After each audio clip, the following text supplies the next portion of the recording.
Óscar Samadés, y bueno, habíamos estado hablando acerca de algunas vicisitudes del idioma japonés, comenzando por aquello de la fonética, es decir, los sonidos que se encuentran dentro del idioma.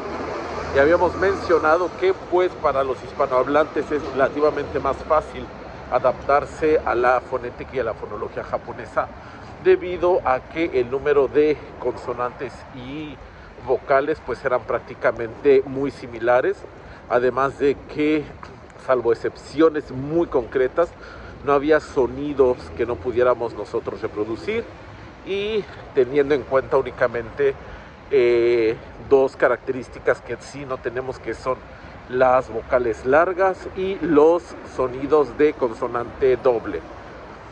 Tan se parece esa fonética fonología que llegamos a encontrar palabras en ambos idiomas que de uno al otro pues existen fonéticamente, y por el otro lado, en el otro idioma significan algo que puede ser totalmente diferente. Creo que una de esas palabras conocidas por muchos de quienes estudian el idioma pues es aquella palabra para referirse a alguien pues con no muchas luces, y que se dice en japonés igual que aquel animalito que hace mu. Entonces, si queremos decir que una persona tiene todavía menos luces, utilizamos en japonés una palabra que en español corresponde a aquel condimento pungente que se corta en dientes. Y bueno, no lo voy a decir porque no voy a, ¿qué tal si alguien me escucha y piensa que estoy diciendo justamente algo a esa persona? Entonces, se dan todavía otro tipo de situaciones que incluso llegan a ser cómicas, como el apellido que se deletrea C-A-G-A, y que pues bueno, por la fonética sabemos que significa algo pues bastante,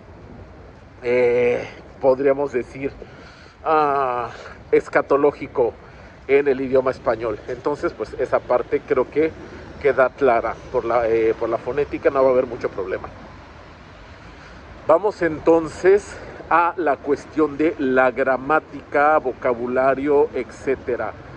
En el caso de la gramática tenemos que, a diferencia del español, que es una lengua analítica, se dice que el japonés es una lengua sintética, es decir, no va a anteponer prefijos, más bien artículos para definir la posición de la palabra, sino de cierta manera cambia el final. En realidad, quienes han estudiado el idioma saben que se ponen las famosas partículas, que son una serie de, por lo regular, unisílabos. Hay sus excepciones, los cuales me van a decir a mí cuál es la función de la palabra dentro de la oración. Quienes no estamos muy acostumbrados a aquello de la gramática, es decir, si yo digo leo un libro, pues es el típico de primaria. ¿Quién es el sujeto? Yo. ¿Y qué es la acción leer? ¿Y qué leo? Un libro. Entonces un libro es el objeto directo, es decir, sobre quien recae la acción, bla. O el objeto indirecto, doy un regalo a mi amigo. Entonces objeto directo, regalo, ¿a quién? A mi amigo. Ese tipo de funciones para dar a entender pues justamente lo que nosotros queremos expresar en japonés se hace a través de pequeñas sílabas que se ponen al final de la palabra, y es realmente fácil comenzar a manejarlo. Por la parte de frases, pues es muy sencillo construir frases sencillas, no es tan complicado como otras lenguas, diríamos por ejemplo el alemán con sus 4 casos en los cuales cada palabra podría declinar o no, o el ruso con sus 6 casos igualmente, en los cuales tienes que revisar si la palabra es masculina, femenina o neutra para cambiar el final. Entonces eso no pasa en japonés, es básicamente la misma palabra y tienes que saber qué partícula ponerle al final para decir si estás diciendo que la acción cae en esa persona o en ese objeto o en otra persona, bla. O sea, gramaticalmente es sencillo. La cuestión de los verbos se simplifica mucho, ya que el japonés por lo regular tiene de las primeras cosas que te aprendes son los tiempos que se conocen como no pretérito, en los libros así lo marcan algunos, es decir, presente y futuro. Ya la situación te la darán algunas palabras auxiliares. Y el tiempo pretérito, es decir, el pasado, tiene su conjugación. De estas dos se desprenden otras dos, dándote 4 principales, que es que para ambos casos puede ser que la acción sea afirmativa o negativa. Es decir, el no pretérito, que puede ser presente o futuro, puede ser algo que haces o harás, o algo que no haces o que no harás. Para el pasado es lo mismo, cosas que hiciste o cosas que no hiciste.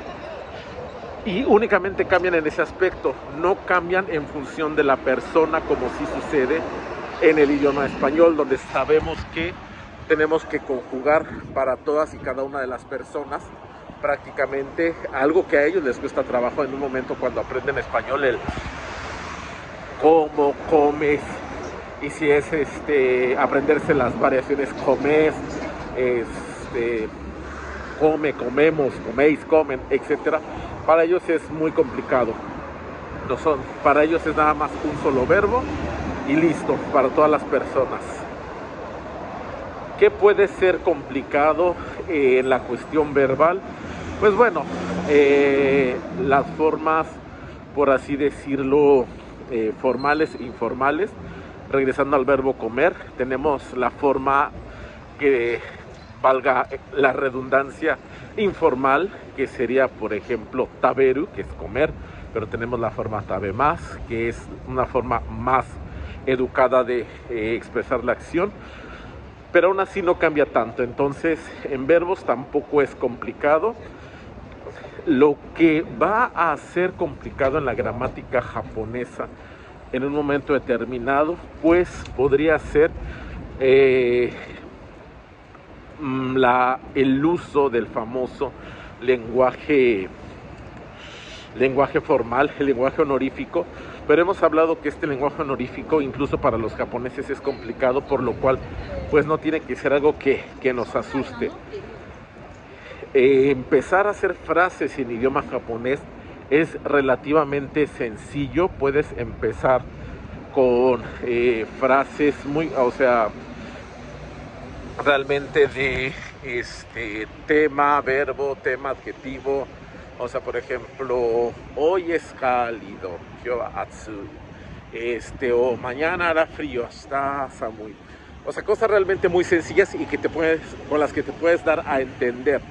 Entonces, por esa parte no es tan difícil el comenzar a estudiar el idioma japonés. Entonces, al resumen que llegamos con esto es que por la parte de la fonética no se complica. La gramática pues va a tener sus particularidades. Creo que lo habíamos mencionado. Por ejemplo, en japonés sí se conjugan los adjetivos, cosa extraña, pero también lo hacen de la misma manera que los verbos. O sea, presente afirmativo y negativo, y pasado afirmativo y negativo. Y ya, de ahí es empezar a hacer las frases un poco más largas, teniendo en cuenta las partículas. Las partículas puede ser difícil de aprenderlas, pero recordemos que sin importar el idioma, un equivalente que podría ser las preposiciones en otros idiomas es pues complicado de aprender, ¿no? Por ejemplo, simplemente te las vas aprendiendo de acuerdo a el idioma y a la estructura verbal, y no tiene que ver con reglas, etcétera. Por ejemplo, en español decimos soñar con, sueño contigo, soñé con mi perro ayer, etcétera. En francés, por ejemplo, decimos rêver de, o sea, utilizan la preposición de. Me parece que en inglés también utilizan el equivalente para of, pero y eso quiere decir que te tienes que aprender más bien la preposición que va acompañando al verbo, y eso pues básicamente lo haces con práctica. E igual habrá frases que sean más o menos ¿cómo decirlo?, conocidas o fáciles de aprender, pero bueno, eso es simple cuestión de práctica. Entonces, creo que por la parte de vocabulario y fonética no es tan complicado, no es tan complicada la gramática. El punto que vamos a tratar después, pero del que quiero comenzar ahora, es la escritura. La escritura es el coco de muchas personas quienes aprenden el idioma japonés, ya que incluso hay quienes viviendo aquí durante 5, 10, 15, 20, 30 años aún son considerados analfabetas en el sistema japonés. ¿Por qué? Porque no son capaces de leer un letrero, un libro, un periódico, y creo que eso es uno de los grandes tabúes acerca del idioma japonés, que creen que es muy difícil. Repito, la parte hablada, gramatical no lo es tanto, pero la lectoescritura es algo que nos va a costar trabajo. Pero eso lo abordaremos en otro momento. Deva, mata yoroshiku onegai shimasu.